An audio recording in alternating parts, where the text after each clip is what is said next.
നോക്കാം. 1ാം റാങ്കിലേക്ക് വന്നത് അഭിഷേക്, 2 ജിൻഡോ, 3 അർജുൻ, 4 ശ്രീതു, 5 ഋഷി, 6 സായി, 7 അൻസിബ, 8 റസ്മിൻ, 9 നോറ, 10 ജാസ്മിൻ, 11 സിജോ, അപ്സര 12, നന്ദന 13. ഇതിനകത്തൊരു വലിയ ട്വിസ്റ്റ് ഉണ്ടായിരുന്നു. അതായത് ഈ 1ാം റാങ്കിലേക്ക് എത്തിയ അഭിഷേകിനെ ബിഗ് ബോസ് ക്യാപ്റ്റനായി പ്രഖ്യാപിച്ചിരിക്കുകയാണ്. സത്യത്തിൽ ഇത് ക്യാപ്റ്റൻസിയും കൂടി തെരഞ്ഞെടുക്കുന്ന ഒരു ടാസ്ക് ആയിരുന്നു. ബിഗ് ബോസ് അത് രഹസ്യമാക്കി വെക്കുകയും ടാസ്ക് അവസാനിച്ചതിന് ശേഷം വെളിപ്പെടുത്തുകയും ചെയ്തു. കാരണം ഇല്ലെങ്കിൽ എല്ലാവരും കൂടെ പ്ലാൻ ചെയ്ത് ചിലപ്പോ നന്ദനയെ ക്യാപ്റ്റനാക്കുമായിരുന്നു. ഇവിടെ പെർഫോമൻസ് വൈസ് നോക്കുകയാണെങ്കിൽ എല്ലാവരും നന്നായിട്ട് പെർഫോം ചെയ്തിട്ടുണ്ട്.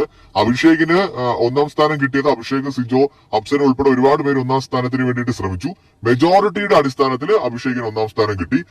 ജിൻഡോ ആദ്യം 1ാം സ്ഥാനത്തിന് വേണ്ടി ശ്രമിച്ചെങ്കിലും തർക്കം കൂടിയപ്പോൾ നൈസായിട്ട് ബുദ്ധിപരമായിട്ട് 2ാം സ്ഥാനത്ത് കയറി നിന്നു.